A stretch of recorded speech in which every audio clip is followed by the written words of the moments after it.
Moral dilemma. Okay, here's one. Okay, so there's two teachers, right? There's two teachers. They're out at lunch, on lunch duty. There's kids playing and stuff. The teacher by the playground pulls out their phone and is playing on their phone. And because they're playing on their phone, they fail to see a kid fall off the top level of the playground and break their arm. The other teacher sees this, okay? The other teacher sees this. So when the principal comes around and they're kind of investigating what happened, the situation is basically this. The teacher who was playing on their phone, right? Was not, okay, maybe it might be me. Was obviously not doing their duty, okay? But that teacher is also a single parent of 3 kids.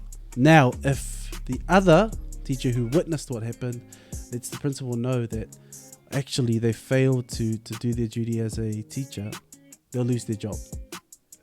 Right. Now, these guys are obviously friends. Yep. So what would you do in this situation if you're the teacher who witnessed everything? I'm snitching, man. Like, Wow. nah. Wow. Really? Single parent. I don't know. What would you do? I'm asking the questions right here, buddy. Nah, I've got my teachers back. I've got my friends back. So you wouldn't snitch? Nah, I wouldn't. I didn't see what happened. Are you even I'm picking up? clueless as well. Are you picking up the kid, or are you just Well, the I was kid's like- got a broken arm. Well, that's your fault for playing that high up. for you climbing up to top? No, yeah, I'm not snitching. What about you, sis? My question is, if the teacher wasn't on the phone, would the kid still have fallen? Ooh. What does that You say? know? Ah. Like, it doesn't really make a difference. It's like, hey, get off. That's what stops it. So if it doesn't make a difference, would you still snitch? No. Snitches get stitches. No. Nah, if you know the insides of a school and the edge you have to get over another teacher, Are you I'm that guy? snitching. Yeah, he's this guy. Are you that guy? Nah, that's 2 on 1. Mina, round this up for us. Do you snitch or you're not snitching? I am snitching. Yeah. Of course, standard. He's a snitch. Standard. What I expect from you. It's what I expect from you. Well, that's what this show is all about. Actually, is gaining perspective and insight. And what we love about You Decide podcast is that we provide the perspective, and you decide essentially. So, without further ado, I would like to introduce our first in our hearts, second on the show. First the worst, second the best. I'd like to introduce our next guest, the one and only. okay, listen up. Again, I've been given the privilege to introduce our guest for this evening, or for our talanoa or kōrero today. A Samoa, New Zealand born, Australian. Professional women's rugby player before making her mark in the 09, represented Australia in the Youth game. youth Yeah. Youth Olympic Games. Former New Zealand women's sevens player, a Black Fern number 204. Made her debut against France in 2018, a part of the first women's Blues team, as they made history in their first clash against the Chiefs. NPC champion of 2023 with the Auckland Storms, Ponsonby Phillies. Give it up for your girl Natahlia. Get this, Natahlia Moors. Yeah, nice. Thank you, Paul. Welcome to the show, buddy. Welcome, sis. Welcome to the show, sis. Thank you for having me. Was that? I just want to say, Ponsonby Phillies won our grand final this year They too. did. Best They club did in the too. world. Let's get it. Let's get Yeah, it. they're also Auckland champs, Ponsonby Phillies. Are they back to back? No, not back to back. Okay, first time in a while. Back to first. Yeah. Wait, but was everything he said true? Oh, yeah, I was really impressed. That was spot on. I was been getting so much teary, time. like, wow. Oh my gosh, that's so cool. Listening back to that, thinking back, like, as a young girl and sitting here now, listening to everything you just said, did you ever think that you'd accomplish all of that? Definitely not. I don't think so at all. I definitely grew up with a very sporty background, but I don't think I could have guessed that I would have played this much rugby. Yeah. But yeah, I really have accomplished a lot, and it's really humbling to hear, but also makes me really proud of how far I've come. Nice. And it makes me feel really old as well. So Yeah, no, Aaron's turning 33 tomorrow. Let's rewind it back, I guess, to, you said New Zealand born, but Australian. That's the interesting part for me. So you're born here, and then you've moved to Australia, or? yeah, I was born here long time ago. I'm actually from Central Auckland, Grey Lynn. Hey. But yeah, my parents moved us over to Brisbane in 99. Yep. Really showing my age. Oh wow. Yeah, and I grew up there. I did all my schooling there. I only actually moved back to Auckland briefly in 2015 for about 7 or 8 months, and then for good towards the end of 2017. So I did all my schooling in Australia, and I guess I get teased a lot for being Australian. But I am a Kiwi at heart. Yeah. We also tease someone for being Australian. Who's a regular. But just before we get to 2015, I know you have a brother and a sister, and they're quite athletic as well. Tell us a bit about that. Growing up with, was it a competitive household? Yeah, just a little bit on your childhood. Okay. My parents both grew up playing rugby. So we spent a lot of our Saturday mornings at my little athletics club from about 7 a.m. My mum would take me and be yelling on the sidelines. And then that would finish about 11:30, 12, and I would go straight to my mum's game. And she would play for North Rugby Union Club there. And then my dad would play for the Prems team at like 3 o'clock as well. So growing up, I used to watch a lot of rugby. My brother played tennis, soccer, rugby league. So we were I would have to run it straight a lot. And yeah, like we were very competitive. I always wanted to be the best, and even with our little sister growing up, we put her into sports quite early too, because, that's all we kind of knew. And yeah, we're very competitive, but also very supportive. I definitely wouldn't be where I am without my siblings.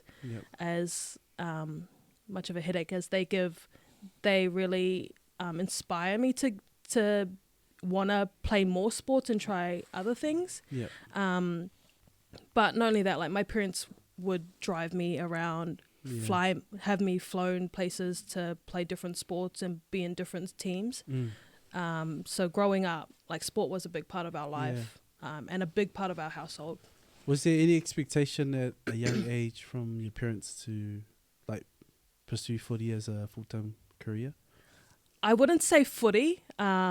Growing up, I first started in Brisbane as a 400 meter, 200 meter, 100 meter runner. Oh, wow. So I was a sprinter, as they say, and all throughout high school, all I did was track and field. Yeah, same. I thought we raced together. That's us. We were in athletics together. Yeah, and so they didn't think I was going to play rugby at all. If anything, my mum wanted me to be the next Kathy Freeman. And that's who I kind of wanted to be as well, or to be like. And it wasn't until I was about 16 that my mum's rugby or club rugby team was down a player, and they needed like a winger. And then I was just like, okay, I'll do it. I had like braces. I was honestly the biggest girly girl growing up. And my mom was like, she's fast. She'll be able to do it. She'll do it. And I played, and then I have just never looked back. I've literally only ever played rugby from then on. How was that first game? Any like highlights or memories that stand out from that first game? The biggest memory I can think of was honestly my dad. I'm gonna get emotional, but I'm a big daddy's girl, and I was on the wing, and my dad was running next to me the whole time, and talking to me and being like, "Bub, this is what you gotta do. Bub, just get the ball, run." Like that guy, I remember he was more scared than I was, but he stayed with me the whole 80-minute game, and he was just like, that was my guy. and he looked after me just from the other side of the line. Yeah. Shout out to your old man. You said And to all the other friends. you said that was a game for your mom's team. How did your mom go as a player? Because if it's anything like how she is as a supporter, because I know your mom, and she's one of the heartiest. She is crazy hearty. How was her playing career? She has a teammate. We're not very good teammates. Yeah. She's very passionate, but I guess as a teenager I used to be like, she's such a boss, like on the field, like playing with your mum, and like she is so rough, and she played, I'm pretty sure she was a flanker, and she was just so scary to watch, like from the wing. I was like, oh my gosh, don't come near me. And I remember there was this one game, not that first particular game, but there was this one game she like, as a flanker, she got the ball and then she like kicked it and she was like, Charles, chase. And I was like, no, I don't want to chase. But yeah, we're definitely not the best teammates, but looking back, it actually makes me so proud that I was able to play with my mum. And I know that she was actually so proud of me that I played, and that's kind of where my career started, was with her. So yeah, it's ups and downs. Yeah, no, that's I think like having parents that are really supportive, like to the point where they're running up and down the sideline like your dad.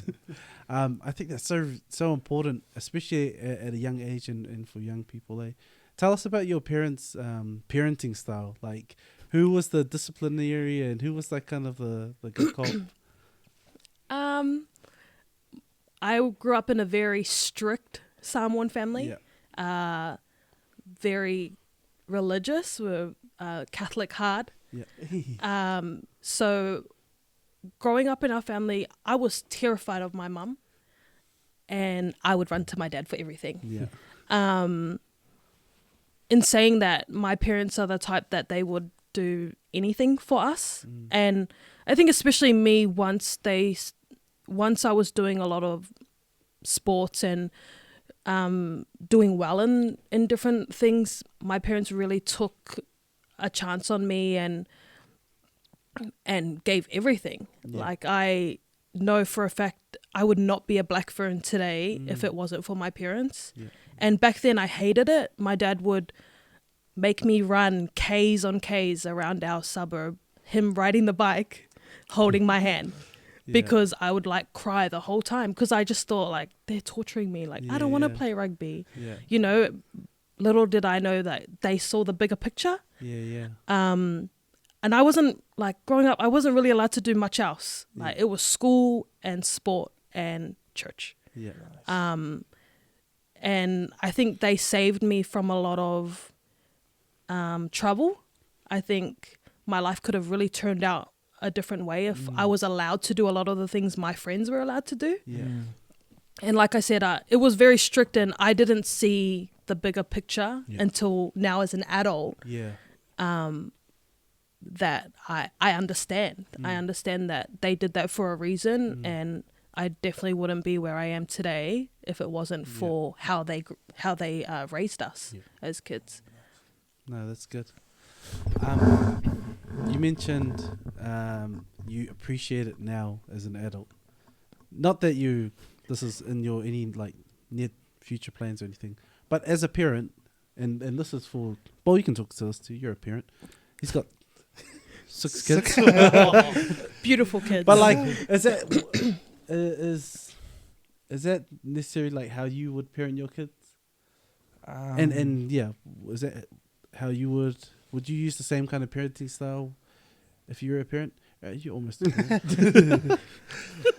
I think there's just something about that old school, like, tough but understanding love. And like Taz said, the bigger picture, and that you're so small-minded at such a young age that you don't fully understand the vision or the aspirations that they have for you.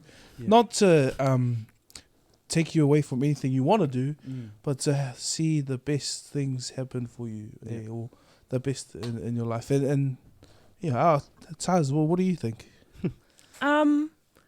I don't know if I would go like T to T as what my parents said, but I think I would be a strict parent, mainly because it worked in a way, you know. As much as I hated it, I've really done a lot of things in my life. I've been to a lot of countries. I've been to a lot of places that I may have not been able to do or go to if I had chosen different paths. My parents, I always say, like, they forced me to do things, but I feel like I probably wanted to do them anyway. I just didn't know it yet as such.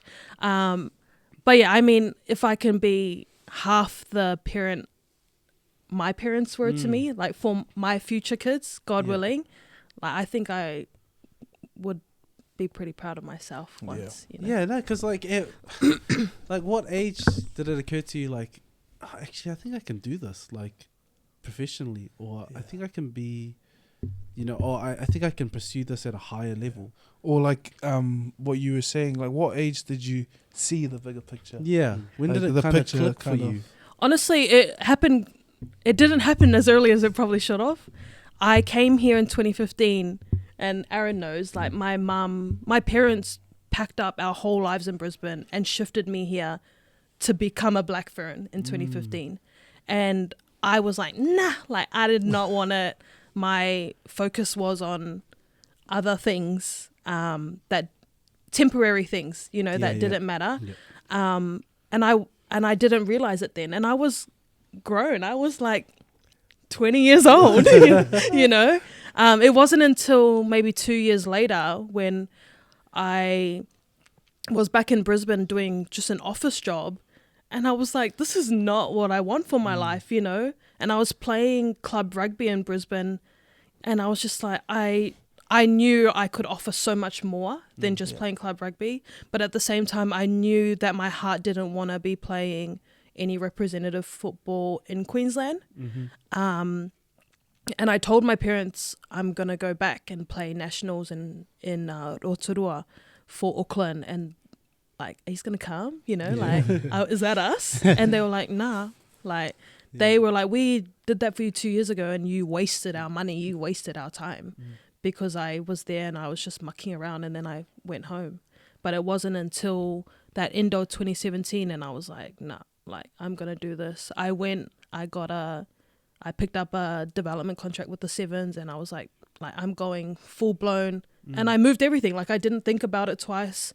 I took me and my suitcase and we came to Auckland, and I have not looked back since. But it wasn't until then that I was like, no, I can do this, and I can be a Black Fern, and I will repay my parents for what they did for me. So how cool is that as a learning experience? I mean, probably pushed your parents off. You know, the growth that's come from it, eh? It's like, it's massive for you because it took that whole series of like coming here, then going back to realize that that's not what you wanted, eh? Yeah. No, I'm glad it panned out the way it did. I mean, everything happens for a reason. And in the end, like, I look back at my life and I've lived such a good one. So as hard as it was in 2015, it just wasn't meant to be because I wasn't ready and my mindset wasn't there. But when the time came, I was ready, and I made that decision for myself. And I think that's why I've been able to achieve what I have. Is there much difference in the footy between like here and Queensland and Australia in general? I think if people watch like the Wallaroos compared to the Black Ferns, they're on two different levels. And I think that shows grassroots wise. I played in Queensland for 4 years, and I mean, it may be different now, but the level wasn't even close to the club rugby we play here. And even some of their representative sides, I honestly, hand on heart, believe that some of our club teams could give them a good go. Wow. Oh, that's a big... oh, sorry. Oh, no. Hey, she wants all that smoke. Nothing but the true thing. I remember back in 2015, I think it was Natahlia's first game, and Aaron and I went down and watched. Yes, that's right. She scored like 3 tries. That's right. That little flex. Humble brag. Humble brag. I want to take it back a little bit. Talk about representing Australia. You've said that you didn't feel the same sort of devotion towards playing rep in Queensland and Australia. But talk us through the the Olympics or the youth Olympic Yeah. games that you went over to? Yeah, I did represent Australia at the 2014 Youth Olympics. It was a Youth Olympic festival in Sydney, and it was amazing. I played in a team that now a lot of those girls play in the Aussie Sevens team now, which is really cool. Yeah. And it's cool that I'm like, oh, I've played with her. I watched them on TV, and that's and that's awesome. And it was amazing. My grandparents were there, and my whole family came, and I take nothing away from that experience. I called Australia home for a really long time. Yeah. So to be able to represent my home at that time, that was amazing and a dream come true. Yeah. My mum always said that she wanted me to play national representative footy, and I did that for her. But at the same time, it was short-lived. I wasn't in that setup for that long. So not long after, I had an injury in my knee, and I kind of fell out of their system. They didn't really see much else in me, which was all good. But my time there was awesome. I made lots of friends that I still have now, and I met lots of cool people. And I think I had to also go through that type of experience where I didn't really enjoy being in that type of setup to then be able to come to Auckland and not take that for granted. Can you talk us through a little bit about that feeling of you're at the highest of highs playing for Australia, and then you get injured, and then like you said, you sort of fell out of favour in the Australian system.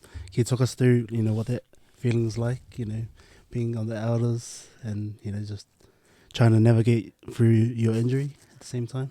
Yeah, it was really tough, and it was my first big injury. I was well in that system, and I felt like I had a really good shot to crack their national team. And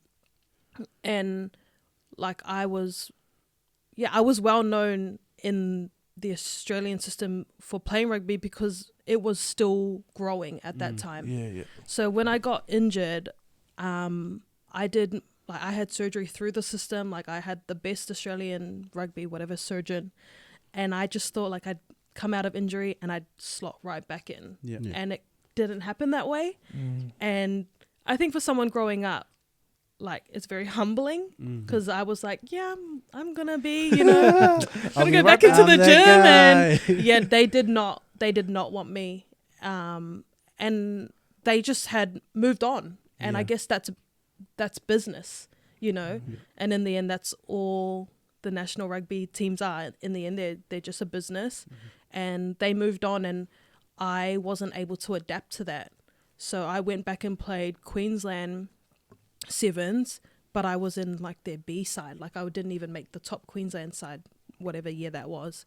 And they just didn't see much else in me, and it was really hard at the time. And I really was like to my parents, like, oh, I'm not going to play anymore. Like if they don't want me in their top team, well, I'm not going to play in the second team, and that was just my pride getting in the way of, like almost being embarrassed that they no longer wanted me. But I think in that learning curve, my mum really taught me to like back myself, like she knew I was good enough, and she made me play in that national sevens competition in that second strength side. And I think maybe like a few months after, flew me to Auckland and was like, okay, you're going to play for Auckland now, so it was really hard. It was hard because it was probably my first time of not being wanted in that type of sense. So it was hard, and it was different, and it was something that I wasn't used to. But it also taught me a lot too. And so you come to Auckland. What's that first game like? What was that whole? Not even the first game. Like you arrive in Auckland. You're just about to meet your team for the first time. You walk in, you see The whole probably you some players you've never played, or maybe some you've heard of, and then that whole environment for you. I remember landing in Auckland on a Thursday, and I was thinking I was going to play for Ponsonby Phillies on the Saturday, and I didn't make training, so I arrived like Thursday night, and I went into the club rooms on Friday, and my mum was like, here she is. Like, she had already set everything up, and I was like, hi, like, nervous as. And the coach was like, so why do you want to play? And I had no idea. I was just Because like, my mum said. yeah, because I'm 20 and being forced, you know, like, but he was like, okay, well, we'll play you on the wing. You have to come down to Hamilton, and we were versing like Hamilton, like some club team down there. Yeah. And I remember driving on Saturday, and it was pouring.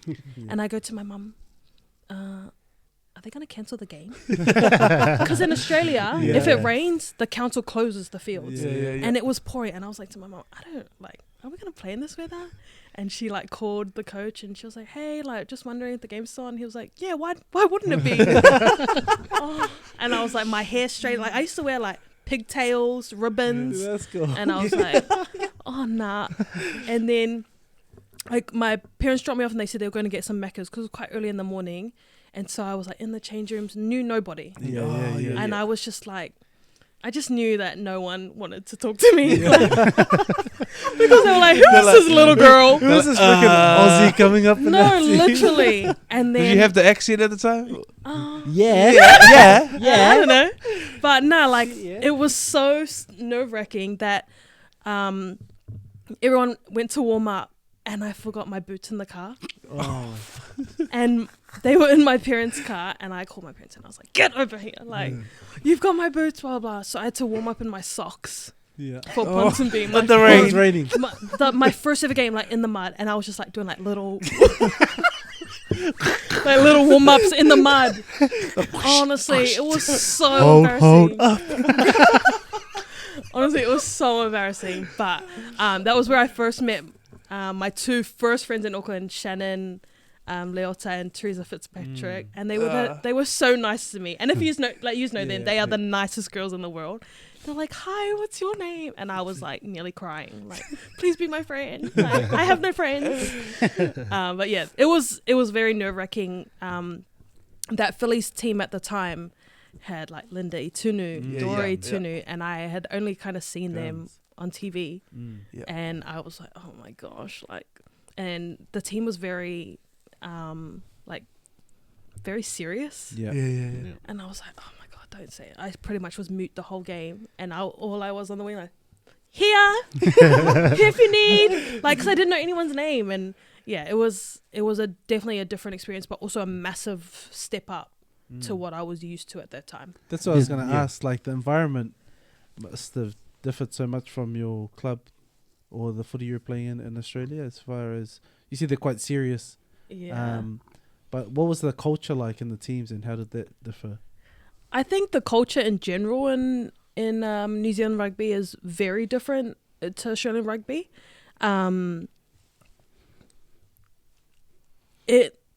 It's literally like a sisterhood. Like, in Brisbane, what I found is that all the top girls play for one team, or now they kind of spread out, but at the time they all played for one team, and everyone else, they would just thrash everyone else. Like, it would be quite even with all the other teams, but that one team was just like, and I'm speaking like cricket scores. Whereas here, I find that all the teams are very even. And there's not as many, but very even, but everyone's like friends, like best friends in that team. For example, Phillies, we go to Momoti nearly every Thursday, and just do a lot of team activities. I think culture is at the forefront of a lot of teams. It's also at the forefront of Storm and Black Ferns, but it all starts at grassroots. And that's what I noticed first moving here, is that it's very close-knit. Every team I've played for is extremely close, and if you're not buying into that team culture, like, you get found out quite fast. And I didn't find that was the same when I was playing in Brisbane. and so what is it like? You pull up and you're warming up in your socks and you're seeing these girls who you've only ever seen on TV, and now you're playing with them. Like, how do you even set yourself to to start your game, or what kind of mind frame are you in at that point? Because these, like, you might be a little starstruck too. Like, these are top tier players that you're lining up with.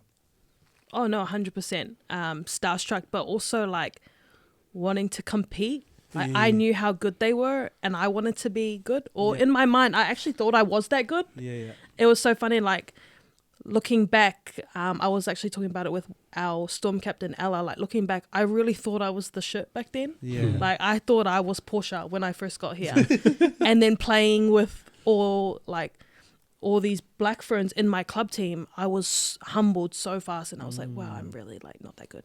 And and just like fast, but that was it. Like, all I was fast, and I didn't know rugby the way New Zealanders know rugby.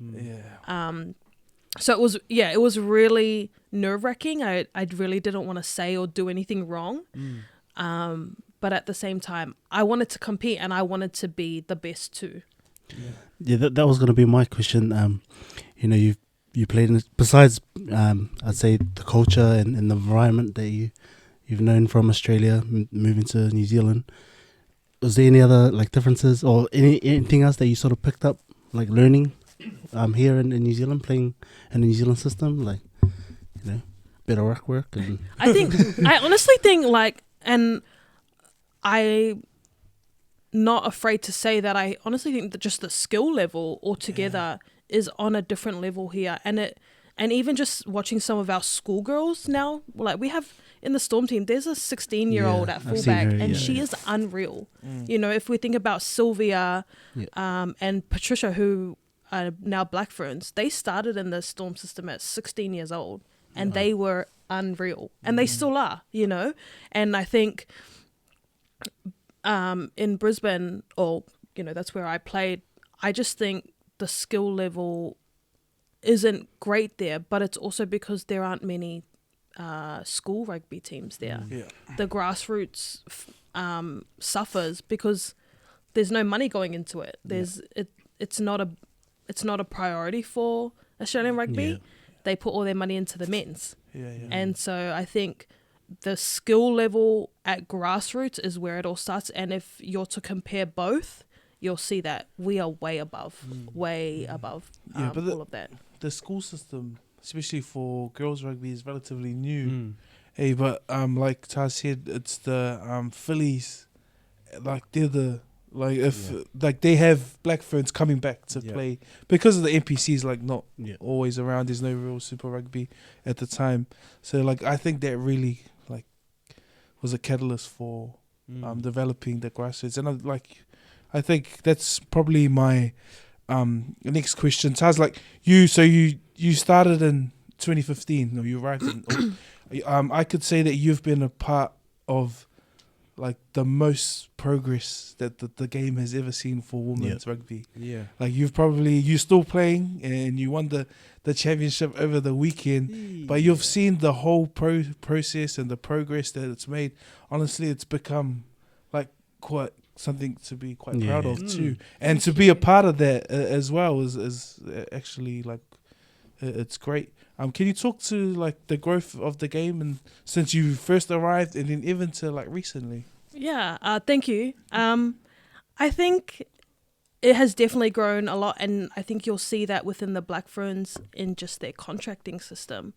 I'm not sure the very first year that they were beginning to get paid, but I'm almost certain in 2018 or around about, that was the first year they had contracts. I think 2019 they had contracts. They had never had that before, and I was contract with them, I think 2019, and it was like such a big deal because that had never been done before. And you talk to some of the greats like Anna Richards, and they used to play for fun. They used to be like maybe 1 or 2 games a year for the Black Ferns back in the day, way before I was probably even thought of. They had nothing else. They barely had any Auckland games either. Whereas now, some of these Black Ferns are getting paid over $100,000. But not only that, they are full time now, and this is a first time thing. And I think that just shows how far rugby has come.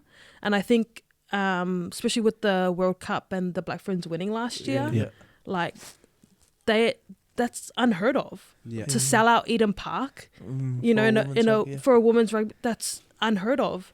And it's just because the Black Ferns before us have put in the work to get to where they are now. And they wouldn't be where they are now without the 1 or 2 games per year. The Fia'o and Linda and Anna playing for fun and having to work, you know, full time, but also not really like getting, they used to get like the boys, like not hand-me-downs, but the boys extra gear. And they would wear men's kit because the Black Ferns didn't really have much funding, or they they hadn't grown to where they are now.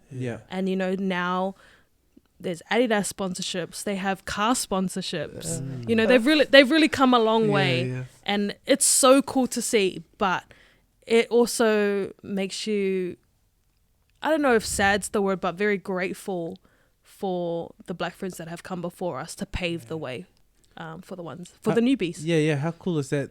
Because essentially what a lot of those players did is they laid the foundation for what everything is built on now. Not saying that you're a little older, but you know, as someone we talked about a 16-year-old, sis, and as someone who has had some time in the system now and has been a part of that growth, what's something you want to see building on what you currently have as a female rugby player? What's something you'd like to see for your future? And I'm talking about the girls who are coming through high school now. What's the next step? Yeah, what's the next step growth? Of growth for you guys, or for women's rugby? I think I don't want to say like equal rights, but for example, our NPC, the Auckland men's, they get paid a salary. The women's get paid you know, like literally, like we are like nothing, and we are expected to train twice a week, to be in the gym 2 or 3 times in the morning a week, and then fly away like down the line or up, you know, on the weekend. So that's a night away. Like it's a lot of time devoted to rugby, but also time away from your family. For our young ones, time away from school work. So yeah, like that's kind of where I want to see the game going, is giving these girls incentive. I know we should be playing for love, and I think you'll see that a lot of girls do play for the love of the game. But like, why is it so important that we play for the love of the game and not the boys too? You know, love them, put bread on the table. Yeah, you know. I love the game, but like how much? I'm missing a day of working. And that's kind of what it was. And for the Black Ferns now, it's quite. You know, it's quite handy that they get paid full time now, so it makes it worth their time. But yeah, for these younger girls, I think coming into it, it's kind of unfair, in my opinion, that our boys are getting paid not just $500. You know, they're getting paid a good amount of money, and our girls are playing a little less games, but still time away from family. But match payments, that's something. Like so you've won the 2023 ABC Championship. Did you get anything? You got nothing. You get a medal and a high five and a bar tab and a see you next season. And come back. See you for preseason. And that's just kind of how it's always been. The girls have never ever been paid. And then there's the argument, because you could argue from the opposite side of the spectrum and say, well, girls don't sell out crowds, but neither do the men. Yeah, that's who's true. watching NPC right now? A whole lot of nobody. Eh? So that's an interesting conversation. But that's like, there will only be a select few amount of the girls that you're saying you're playing with now, especially the young ones, that'll make it. Hey, like reality is that's just how it is. Like, to a Black Ferns and be on a full year salary. And then the ones who have played right from now until the point where they stop playing will be playing for free. That's crazy, eh? Just to think about. Oh yeah. So I just want to go back in the timeline just a little bit. In 2015, you moved over. You know, one of your good mates helped you move into your new house. He moved the whole house by himself. Favorite guy. And then you play a couple of seasons for the Storm and the Ponies, and then in 2017 you get called into the Sevens squad. What to talk about that experience, just being, you know, in that sort of environment? Because for me, I think, you know, Sevens was your game. Thank you. Yeah, and I thought, you know, that could have been an avenue, a really good avenue for you to go down. But just talk about being in that environment, because I know, you know, it would have suited you to a T. I loved being in the Sevens, but for the wrong reasons. I loved being in the Sevens because of, like, I got to see my friends pretty much every day. Yeah. And there was a lot of travel involved. So it kept me busy. I was living away from home. Like you said, like I was literally by myself. And I was really bored a lot of the time. So when I was doing Seven stuff, I was like, this is so cool. But like I said, for the wrong reasons. We got to hang out with the men's team. And I was like, we're so cool. Like I would see them on TV, and now I'm like having lunch with them, you know. And we were in the Mount a lot, and not being new to New Zealand, but I'd never really been out of Auckland. So I was going to these places like down the line that I was like, wow, this is so cool and new. But I just hated the training. Like it was so hard and it was so tiring. Yeah. And I loved it. And even my dad is like, man, you're such a waste. Like you wasted your opportunity in the Sevens. Because I was only on a development contract with them, but I was with them full time. Like I was there, all their camps that year, everything. I went to China. I went to the Sunshine Coast with them, prepping for the Commonwealth Games. Like I had a really big opportunity to be able to do well, but I just didn't have the work ethic. I was like, I'm pretty lazy if you know me. And so like Sevens, everything is high intensity. Everything, you have to be the fittest of the fittest. And I just didn't enjoy it. I just didn't enjoy the process of getting fit. So when I got asked to switch over to 15s, I was like, yo, like, less running, more time to rest on the field. Like that was more my thing. And so, and so you do switch to the 15s, and the next year you make your Black Ferns debut against France. And I remember watching that game on TV, supporting you, and just talk us about that. Talk us through that game and making your debut. I know Mum flew over for it. It would have been a pretty emotional time over there. Just talk us through that again. Yeah, my first tour with the Black Ferns, it was a dream come true. We stopped in Chicago first, and like once again I was like, I'm gonna debut in Chicago. Like I was like, looking back, I was just so confident. And then I remember at lunch my coach pulled me aside and was like, you're not gonna play this week. And I was like, Sicky, I don't want to play. Yeah, nice. Nice. I want to save up. Yeah, like I was like, oh nice, thank God my parents aren't here. Like but it was that tour was a big eye opener. That being like I made the Black Ferns, but I wasn't a Black Fern. I was just a traveling member of that squad. And after missing the first game in Chicago, I was like, I am not going to go this whole tour and not be on the field. And when we got to France, I was pretty close to making the first test in France. I didn't, but I knew how close I was. And it like that next week, I was like, head down, you better run your little ass, like no complaints. And when I got told, or when I saw my name in that team list, holy moly, like I just couldn't wait to tell my parents and my grandparents and my siblings. Just knowing that like, oh man, I got a good chance of getting on the field, because I was on the bench and that was all. I did not care about the number. I was just like, I get to play, you know, like I get to play and be on the field. And I remember waking up that morning and just crying my eyes out. And I remember I would always call my grandparents before every game. And I just called my nana and I was crying. And she was like, what are you crying for? Like, you're going to be a Black Fern, you know? And my nana, God bless her soul, I was just like, I don't know if I can do it.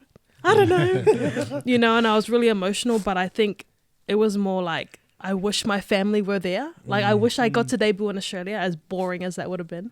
Like, it was such an exciting time, but also really lonely. And I remember getting ready in the changing rooms, and I was so nervous, and I was crying. Like, I was crying. We hadn't even like gone to the to line up, and I just started crying the whole way, walking onto the field to sing the national anthem, and I was crying the whole time. Wow. And I just looked up, and my parents were literally in front of me crying. And it was so cool, but it was a lot of like relief that I was able to pay my parents back for that, for everything, you know, for raising me. But not only them, but everyone watching at home. Like, I was just like, oh, thank God. Like, that was our last test. Yeah. Like, if I wasn't singing that national anthem then, we were waiting a long time, you know. But yeah, no, it was really unreal and something I will never forget. I love France because I got to debut there, and we didn't win, but I played for the Black Ferns, and that was such a massive achievement for myself and my family. And yeah, something I'll never forget. I love telling that story, and I love like looking back at pictures and videos of that game, because it was really a long journey for me. It wasn't easy. It's a realization, of like years and years, and not only your hard work, it's like the hard work of your parents, as you said, Yeah. And you know, like the prayers of your grandparents too, and the support of your siblings. And I'm hearing the importance of your family in your life. And we always talk about the importance of, you know, the people you surround yourself with. And so, yes, you have your family, and I'm sure they've been solid for you. Outside of your family, talk us through the circles that you've kept, as far as your friends, and because it's been true for us, like, you know, the people you keep or the people you surround yourself with really influence and have a huge impact on your life. So talk us through your circles of friends, and have there ever been like any cases where you've had to separate yourself because maybe your vision or your plans or your goals don't align with maybe what's important to a certain group of friends? Or how has it been navigating that, obviously, as a professional athlete? Because I'm sure you want to just eat whatever you want whenever, drink whenever you want, or do you do that already? Do you do that? I've been really lucky that I've always kind of kept a real close knit of friends. Aaron's been my best mate, I don't know, like over 10 years. Wait, how did you meet him? He's a girl.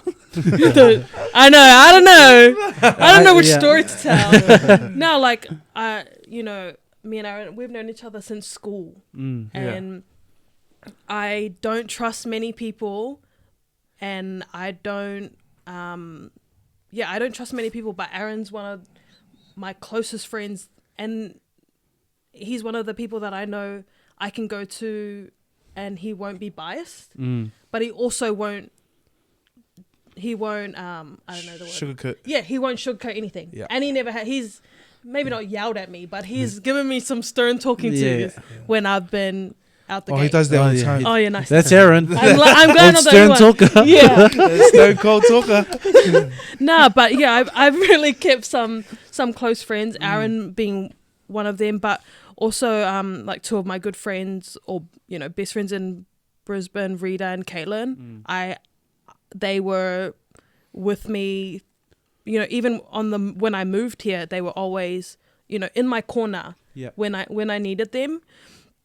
I think playing for the Phillies, we have such a close-knit group that I can go to my captain's house and I know where her key is to get in her house. Like, wow, we're so close. Levels of trust. Yeah, you know, like a relationship, yeah. Like, you know. And I don't have many friends, but the friends that I do have, I count on heavily.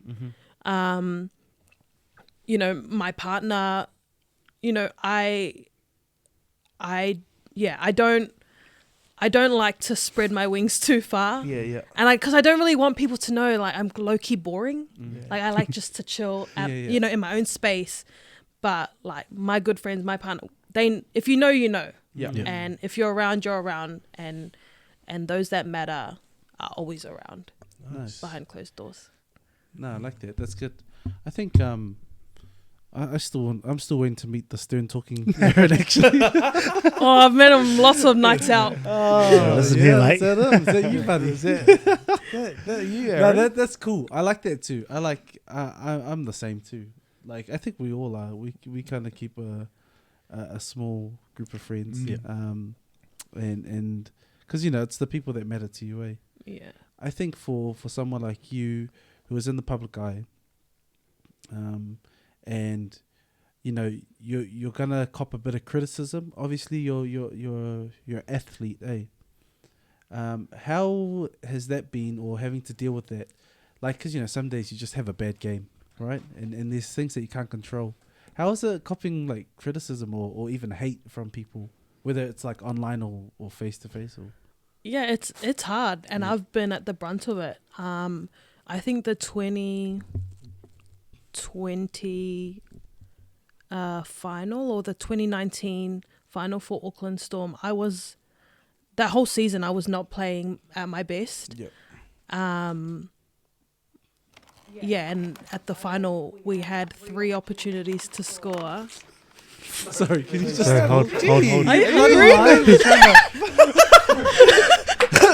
Sorry, he's Just trying to eat the lollies snakes. on You the grab it thing. up Sorry. now. Hold on. For everyone who's watching at home, Mate. our producer's trying to eat snacks behind the camera. I thought they were my snacks. I think it was 2019 or 2020 season. Yeah, I wasn't really playing my best. There was a lot going on off the field, and it was pretty much translating into my game. And at that time, I had a pretty big social media presence, I guess. I was trying to be Insta famous and trying to be an Insta model. Yeah. And I remember playing that final, Auckland versus Canterbury, and we lost. But not only did we lose, I could have scored 3 times on the line, and I dropped the ball 3 times. And I remember after like probably that 3rd drop ball, I remember walking back to the restart or whatever, and I could hear these guys on the sideline, and they were like, "Fuck, oh, can we swear here? Sorry." Yeah. They were like, Okay. "Man, she sucks." Yeah. What? They were like, "A Black Fern, and she can't even catch the ball." And I was so embarrassed, but I was like, "You're so right. Like, what is wrong with me?" Yeah, and then I remember that night or that evening, once we had lost, there was like our provincial page puts up the end score, and you know they put up a whole Instagram post on it, and I was just scared. Like, my name was mentioned 1,000,000 times. Like, what the hell? Why did she not get subbed?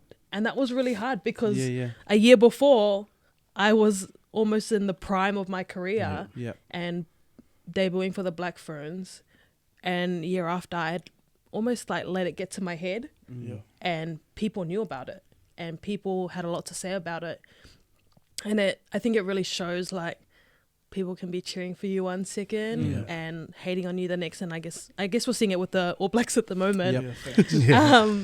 But yeah, it was a tough time, and I think just because we're women rugby players, like, we still get the same slack. If we're not playing well, people are very quick to let us know, and that was just that happened to me. And what's your process?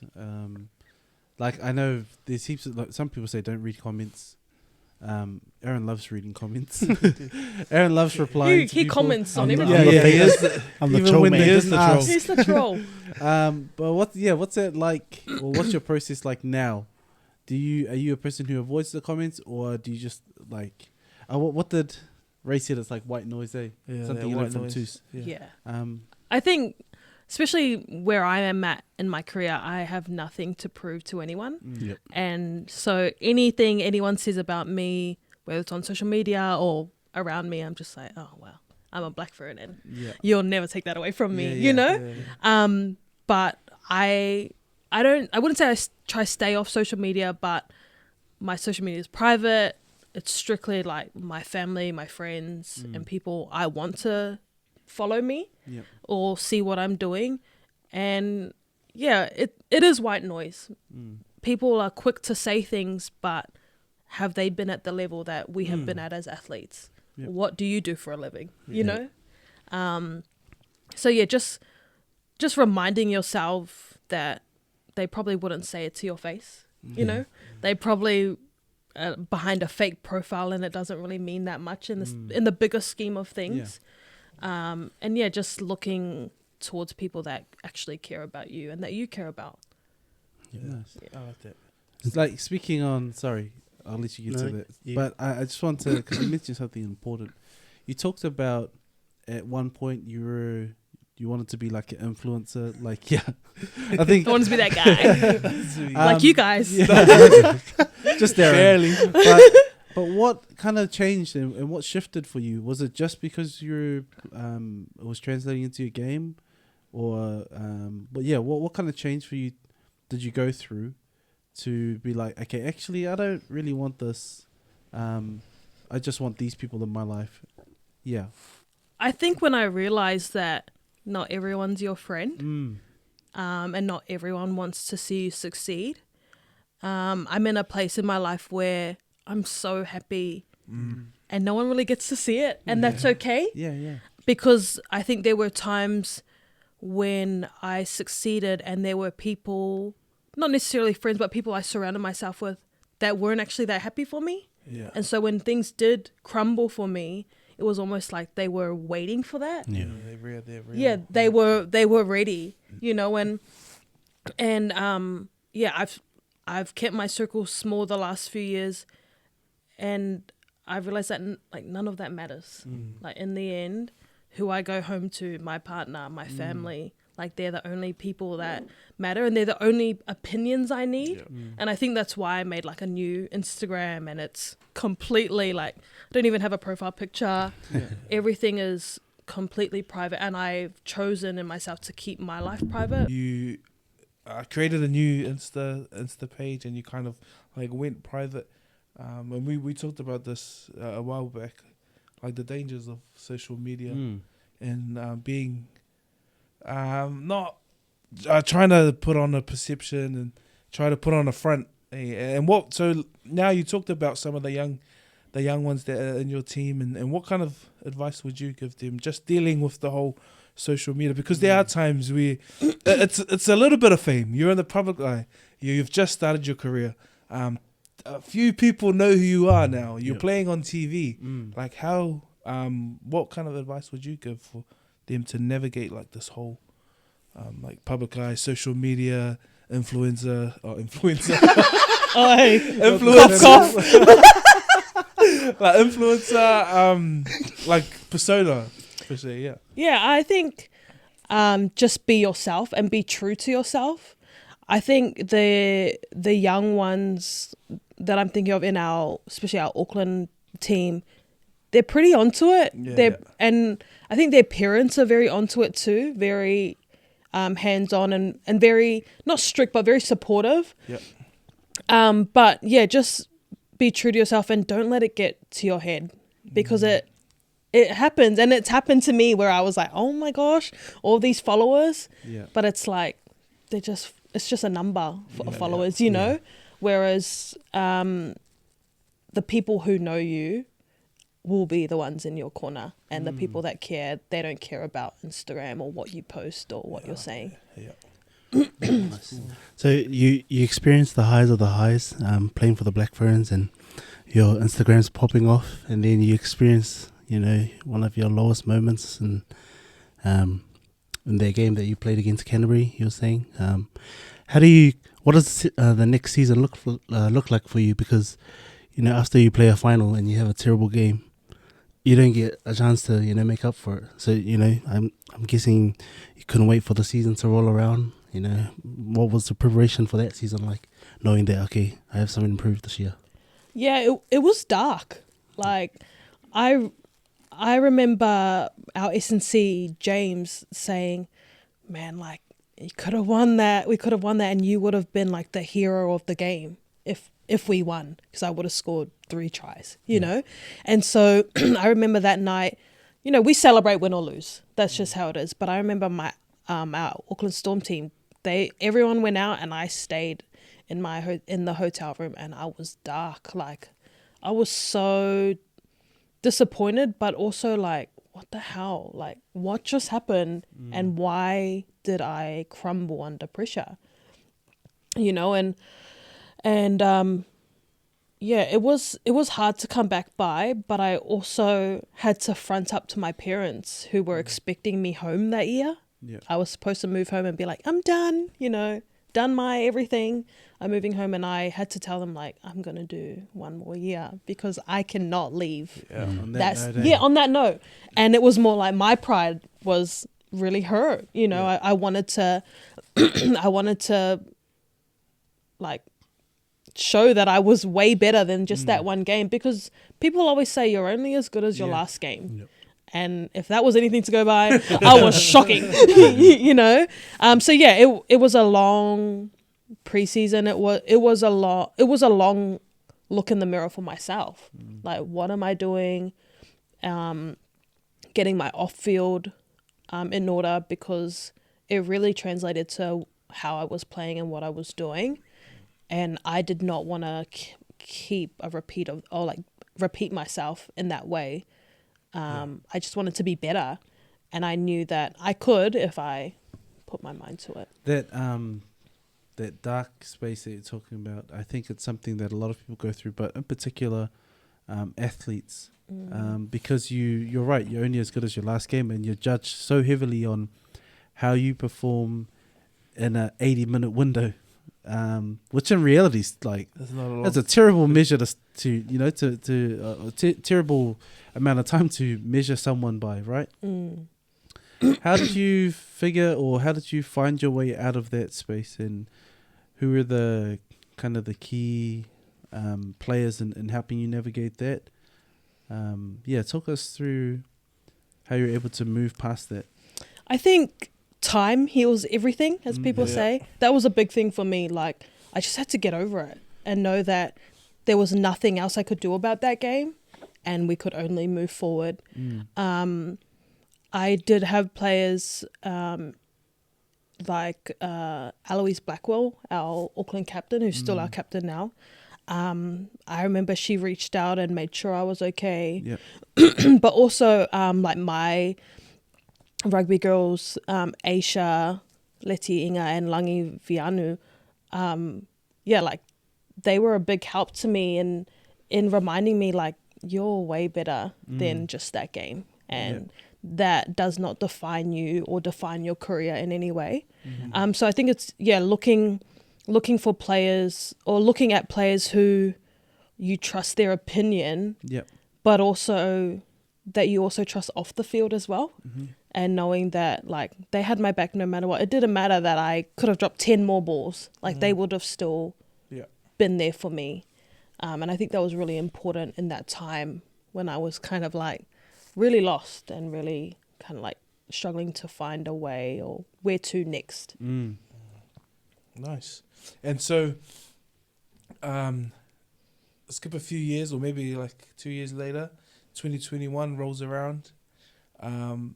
They formed the first ever Blues team, and you happen to be a part of it. Can you talk us through that whole process and how the that first Blues environment? Because you could say now forever, no one could take it away from you that you're part of history. And the very first Super Rugby women's clash between the Blues and the Chiefs. Like, how was that and that whole process? Yeah, that was amazing. It was cool. My dad's actually a massive Blues fan, so that was kind of like for him. He flew in for that too and presented my jersey, which was a moment I'll never ever ever forget. But playing for the Blues franchise was really cool. It was new for everyone. You know, there'd never been a team like that, but never been a Super Rugby team, a women's Super Rugby team of any sort. So it was very new, and it wasn't perfect by any means. But to be a part of history, or her story, that's what our slogan was that year. That was really cool, and something that people can't really take away from you once has happened. The game itself was really intense. We lost to the Chiefs, but like just to be a part of it, and to like, we had a massive crowd there too, which was really cool, and something that had obviously never happened before. And it was before the Blues game as well. And so like some of the Blues boys were watching throughout the game, and yeah, just to be a first, it's very, very honorable. It was a privilege. I got concussed that game. So it was very short-lived, you know. Like tough time after tough time, you know. But no, it was cool, and I was very lucky to be a part of it. I could have really been shut out of that time, but to be a part of it was really awesome. And so that journey from your 3 drop balls right through to being a part of that first team, like how would you best describe that journey? Because you I don't remember the one that you don't remember. No, but you could say like that's a big comeback story in itself. Yeah, I think there was a lot of media surrounding that, which was really cool because a lot of the girls hadn't been around anything like that. I've watched the Blues play throughout my whole life, you know, so to be a part of the first ever women's team, I can only imagine the younger girls that were watching that game. And like you're saying, no one can take it away from you. Talk us through the feeling of like running out there in that Blues jersey, knowing that you're the first, like, and all, like your whole team, the first of any kind of Super Rugby women's franchise. And how did that compare to running out in the Ferns jersey? It was very different. First of all, it was a privilege to be named in that blue side and to start. It was definitely a privilege. I think when you're running out in the Blues jersey, there's a little bit less pressure than a Black Ferns jersey, I would say. Although you're, it's not a national team, but it was the first ever team, which had pressure on itself. We were expected to win. But not only were we expected to win, we were expected to put on a good spectacle so that we could have the Super Rugby Aupiki the following year. And if we didn't really play well, there was going to be a chance that there wasn't going to be a Super Rugby Aupiki. So it had challenges in itself. I think the game altogether was amazing, and the crowd was amazing, and the level of rugby, I remember it being super fast. And we hadn't played many games leading up to that for club, and we didn't get much of a preparation time either. So I remember there were lots of girls cramping out there because there wasn't much of a build-up. We were like blowing. That was due to COVID, right? Because that's coming through COVID too, so you would have been off for a bit. No, 100%. It was an amazing experience and something a lot of us won't forget. But at the same time, it's also cool to look back and see that that's where it started, and now there's 4 or 5 franchises now because of that game. Yeah. And so, in that game you get concussed, like you were saying, but times got a lot tougher the next year and then you guys play in the final and you guys get blown off the park. Blown off the park? I don't know if you want. Those your words? Blown off or out of the park? Off, out. You guys were blown away by Manawatu. Chiefs Manawatu. 35-0 in that game. I don't know if you want to get into that. Yeah, let's get into that. Oh yeah, nice. I remember it was straight after COVID, and we were in team bubble, so we were training within like confined spaces. Like it was really tough, but we had won the week before against oh my gosh,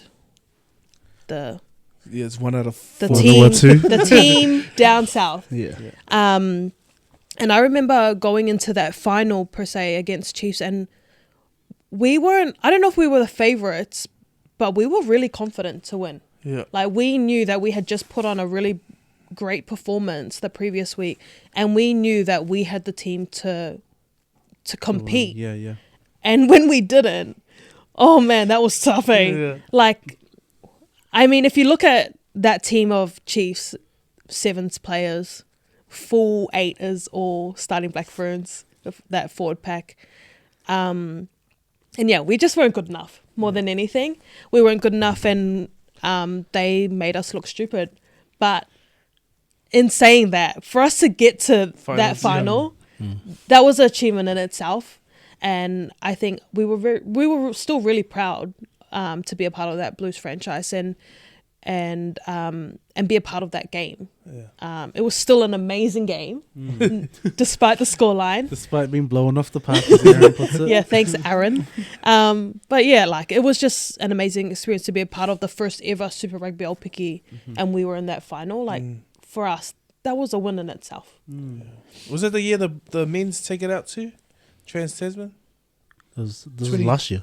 No, 2021. 21. This was last year. Oh yeah. No, Crusaders, baby. They've been winning. She's a Crusaders. Win. Yeah, so, obviously, come the end of that season, this is last year, right?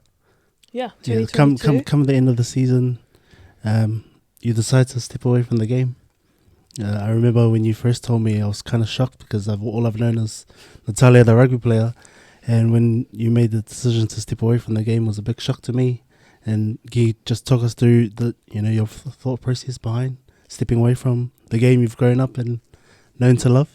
Yeah, it's funny you say like all you've known is Natahlia, the rugby player, because for me that's all I knew, and I felt like I didn't know myself outside of rugby, and especially when I wasn't playing well, I felt like that defined me as a person, and that people on the street who didn't even know who I was probably like, oh, she plays shit on the weekend. I felt like I didn't have personality outside of rugby. Yeah. And that's something I really struggled with. And it wasn't until I met my partner and I really took time to see where I wanted to go that I realized I'm so much more than a rugby player. And I offer so much more than just playing rugby. So that decision to step away from rugby temporarily wasn't easy at all, but I knew it was needed. I had just started a really amazing job, but I was also doing things that I hadn't done in a long time, like take holidays, like have weekends off, and that's something that I needed to really be able to find myself. And remind myself that I'm so much more than just a Black Fern. Like, I have so much more to offer, and my family see me as so much more. They don't just see me as that. And I needed to learn that for myself. Yeah. So in this whole, you're probably discovering this as you go as well. Who is Natahlia Moors off the field, and what are some new things you found? Like, I actually find interest in these other things that has nothing to do with rugby. So what have you found out so far about yourself? I think I've always known, but I really want to be a mom. That's something that a few years ago I had thought about, but wasn't really like. I guess I hadn't found someone that I really wanted to do that type of life with. Yeah. But not only that, like little things like didn't know I was into sneakers, and now I have all these sneakers that I used to just wear Chucks and Havaianas, and now I have like all the Jordan ones in the world, and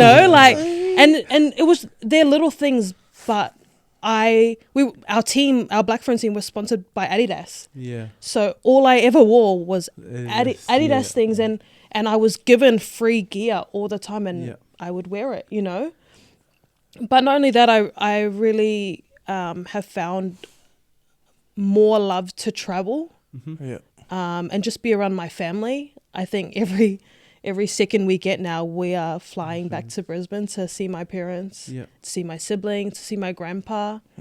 And I think I took a lot of time due to rugby away from my family. I missed out on a lot of events and a lot of weddings and births and things because my life was rugby. And now that I've taken that step away, like I just have so much time on my hands. I can do anything. I've been doing Pilates. I can, it's been really refreshing to kind of being like, the world is my oyster. Like you pick and choose, girl. Like whatever. I saw you competed at the CrossFit comp. like some time ago. How was that? And then even compare the training between like doing CrossFit and actual your footy training. Don't ever mention that again. I did do a novice CrossFit comp. It was so hard. I have massive respect to anyone who even does CrossFit because Thank you. On behalf of all, thank you. I do fit cross. No, like it was intense. Yeah. I was sore for days. But the training is very different. Obviously, playing rugby, I'm on the field majority of the time. There is time spent in the gym, but training for this CrossFit comp, I was on holiday a lot of the time, so didn't get to train with my team. Sorry, guys. But like, it was a lot of bar work, and not only like lifting heavy, but the technique side of things was so hard for me to learn. And I thought I was pretty confident under the barbell or whatever. Yeah. But yeah, the girls are fit. Like I really appreciate the CrossFit ladies' bodies.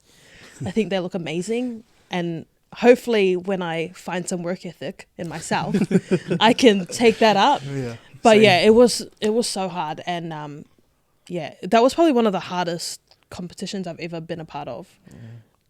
Yeah, it was. Can I I'm so traumatized. Can I ask about, you mentioned traveling.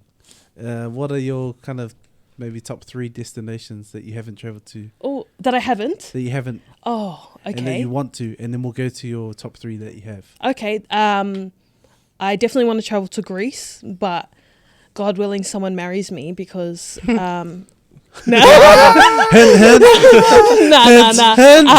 I really want to go to Greece, but I kind of have saved that for like a honeymoon or whatever type thing. Spain. Yep. I really want to travel to Spain. It's nice there. Oh, must be nice. Did you go there with your partner? Or? Did you go to Spain or Spain? He's actually a travel guy, so yeah. He's that guy now. It's not about me. Yeah. And Egypt. They're probably the three top places that I would love to go to. Nice. And your top 3 that you've been to so far? Been to Japan. I can never recommend Japan enough. I've been there a couple of times, and it is the most amazing place. Dubai was also quite nice. I wasn't there for long, but it's out of this world. Like, it looks completely different to anything. And definitely France. It's I would say it's more for the bougie side. It's very expensive there. But yeah, the views. The views and debut. Yeah. If you can get a debut in there too, up to you. But yeah, France is definitely top of the list. But Japan, I can't recommend enough. It's unreal. Nice. I guess they leave some more like. Better not. No, only $1,000 people can go to those beaches there. So you talked us through why you stepped away from the game. And can you bring us back to why you came back to the game this year and talk us through that? Honestly, that was a hard decision. It was mainly because I was putting on weight and I was like, I cannot live like this. Like I didn't play at all after club season last year, so I missed out on the representative stuff. And I kind of kicked myself because I felt like that club season last year was my best ever that I had played. And I had prematurely made a decision in my head that I wasn't going to play for Auckland, but I wish I did.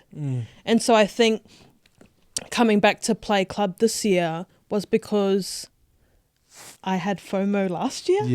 You know, and I in the end I didn't really actually get to play many games for Phillies or even Auckland, but just being around the girls is something I really missed. And I really needed. I was putting on lots of weight, just eating nonstop. And I didn't know how to train myself. And how I always lost weight was by playing rugby. And how I always socialized with my friends was playing rugby. And I think that's why I went back.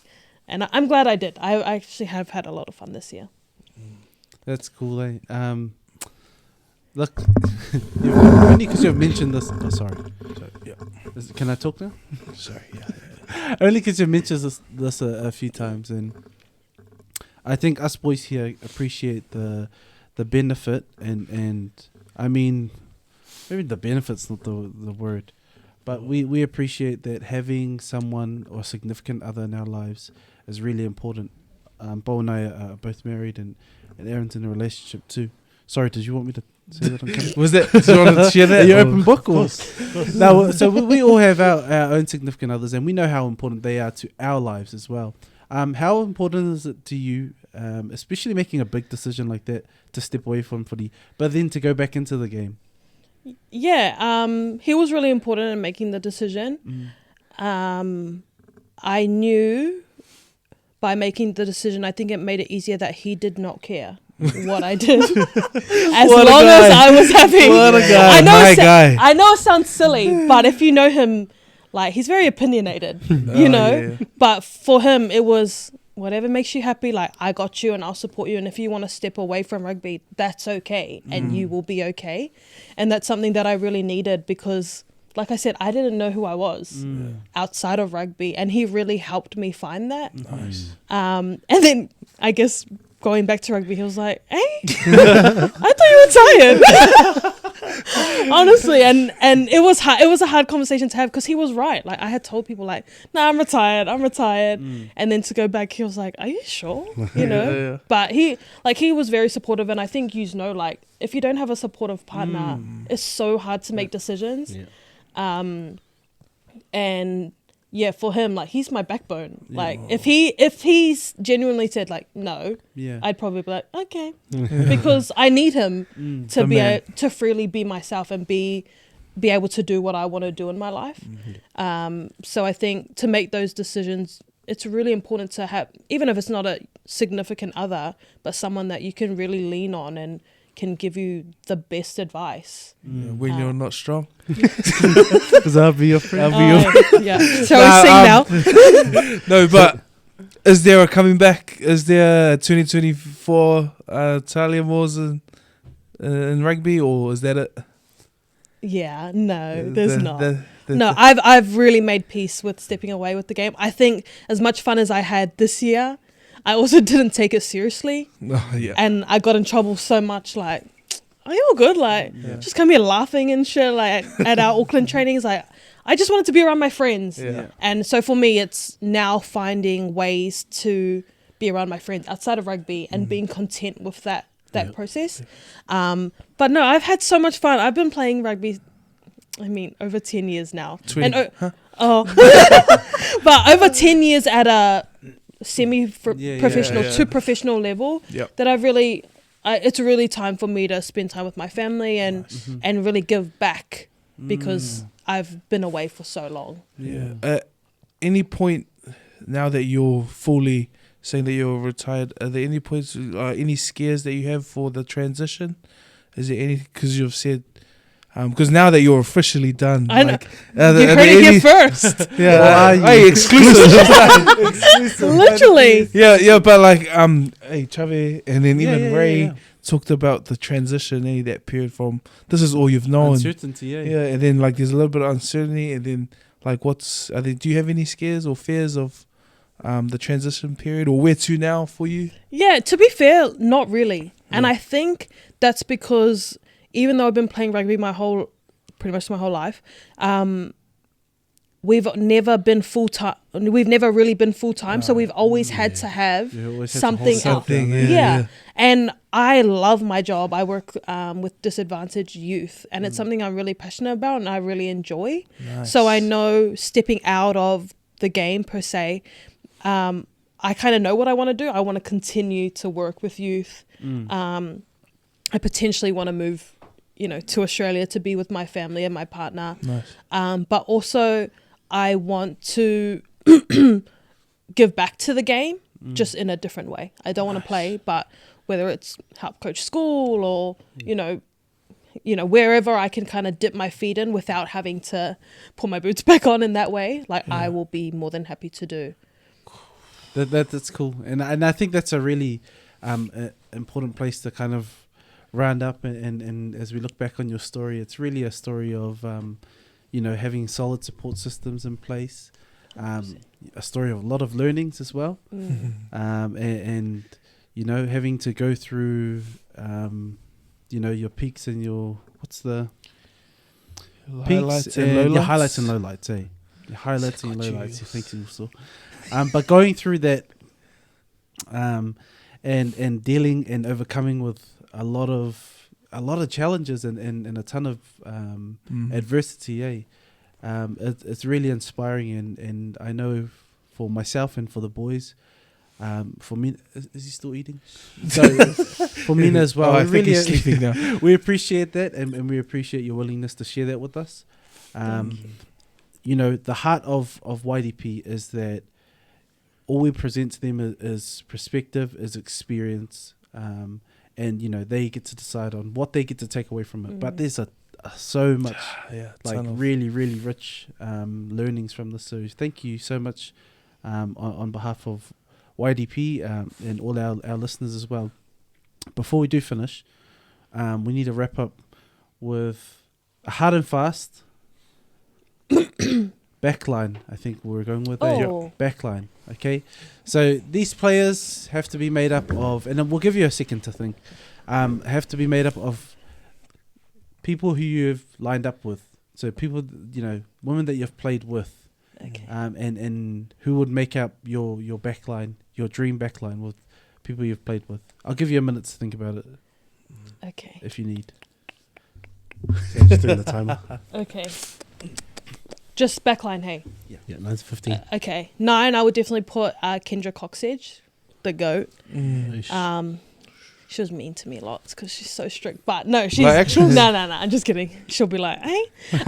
Yeah, no, she's definitely the GOAT. And I think everyone knows the best number 9 in the game before she retired. 10... Wait, before you say really this, careful. have a think. Be very careful because your friends are going to listen. I know.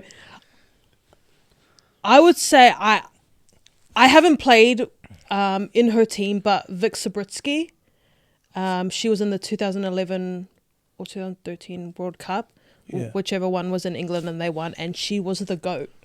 10. No, like first 5. Oh, yeah. Sorry. I thought we were not on the same page. So, yeah, I would actually put her there. At 12, I'll put Lou Demant. She's the 10 now for the Black Ferns. Oh, she can play anywhere. Yep. But she's in her prime at the moment, and she is unreal. So, yeah, I'll put her there. 13, Juliana Manuel. She was my idol growing up. I played with her 7s, and yeah, she is amazing. She played for Phillies for a little bit too and gave back, which we thought was so cool. And just like her spot tackles, everything, like she was, I can't talk about her enough. So yeah, I would put her in the centres. On one wing, I would have to put Portia Woodman, obviously. Nice. I think it speaks for itself.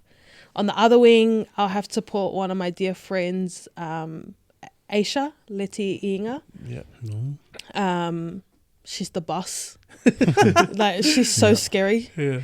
And at fullback, I think I'll put Salika Winiata. Yeah. Speedster. Yeah, she was in her prime for so long, and she is super fast and super fit. So yeah, that's probably. That's quite a if I have to think on at the top of my head. The Black Ferns. That's just a little low key flex right there. Yeah, no, they have amazing depth, but like a lot of young ones. Like if I could put Sylvia anywhere in that back line apart from 10. Me on myself jokes. But also highlights like you've played with some great players, and that's a credit to you, your career as well. Thank and you. when you've come up through the ranks, and then obviously now that you've come through that. Yeah, I'll give you the final words, but I'm hoping that there are some young ladies out there listening to the show. What would your advice what would your advice be to them, especially young girls looking to pursue not just rugby but Any sport as a female? I think just do it. I don't think. Whoa, that's a good saying. I did like. I don't. Honestly, I don't think there's many other ways to sum it up, Yeah. but to just play. Yeah. Like not to worry about anything, who's playing, who's judging or anything like that. I think just putting yourself out there already makes you a sports person. Yeah. You play sport, you're an athlete, you know? Yeah. You may not be the best or whatever, but I think that's besides the point. Yep. Um, You hear that, Aaron? you have a You chance. keep going. not be the You keep going. You might shoot an air ball or 2 or 3. Yeah. I honestly just play. I think women's sport altogether is rapidly growing, For and sure, it's only going to get better. And I hope more girls not only continue to play rugby, but continue to dip their toes in multiple sports. Play football. Yeah. Play soccer. Yeah, play soccer. yeah. I'm a big fan of the Matildas. Yeah, so yeah. play. Is that just this year? Or? Yeah. Just this year. I'm just a fan of their captain, but it's fine. But yeah, no, just play and give it a go, because you just never know. I did not see myself as a Black Fern when I was in primary school. I thought I was going to be Kathy Freeman. So, like I've come full circle, and it could be anyone else. Yeah. Nice. I like that. Just before we wrap up, though, can you just quickly tell us the moment you scored for the Black Ferns? Sorry, I just remember this. You scored against America, Yeah. and I remember you scored in the corner. I think you scored a double, didn't you? I scored one. You scored one, Yeah. and you scored in the corner, and you dabbed. I remember you dabbed. Can you just show Can you us give us what the dab one time? Can you give us You dabbed, and I remember seeing it and watching that. And can you just You're talk like, us "Eh." the feeling of scoring a try in the black jersey? She couldn't remember she was dabbing. Honestly, I didn't dab when I scored for the was it? Black Ferns. Scoring for the Black Ferns, I was just happy to get my name on the board. Yeah. So I think that was awesome. When I dabbed, look, that was a time where for Auckland, I was really not having the best season. And Yep, dabbing will fix So it. you Look, really thought you did something there. no, You honestly, dabbed if you watch the This is- try, if Mina puts it on, I literally just catch the ball, put it on the try line. But I was living with Danny and Shannon Tusitala that time, and that's Danny's thing, and he dabbed, and I remember I dabbed, and I was like, whoa, where did that even come from, And I thought I was so cool, but I also was like, that was so cringe. And they replayed it on the big screen, and I was like, ew. And then I remember going home, and they were like, why did you do that? I was like, oh, I'm so sorry. Is that your only try celebration? that you've No, done, or have you done any if other I ever have a celebrations? try celebration, it's actually I usually play with my nana's initials on my wrist and my siblings' initials on my wrist. My nana passed away a few years ago, and she's the love of my whole family's lives. So I will just show my wrist, if anything. I don't really I haven't really been scoring many tries actually, so haven't done anything. Just been like thumbs up to my friends. But yeah, I used to wear pigtails, so I used to think I was bad and just like chuck my pigtails to the back. No, that was pretty cool actually. Bo, stop looking at me. Honestly. I actually remember those. I think he had That's- blue and white ones at some time. Yeah. At some point. No, that's when the stern word should have come. Honestly, if anything, he was like, that was so cool. It's making me bloody think I was the man. But can we get that dab one time? No, yeah. no. Honestly, I don't even know how to do that. Well, just do it. Trademark. It's not even funny. Just do it. I love it. That's how we're gonna finish it. As always, please like and subscribe. Check us out on YouTube, Instagram, TikTok, and Facebook. Another one in the bags, fam. Thank you again, Natahlia, for joining Thanks, us. sis. Thank you. Thank you, Thanks for having me. Matsu and Mina at the back there. Appreciate all your hard work, bro. Shout out to Jeff wherever he is. Miss you, Jeff.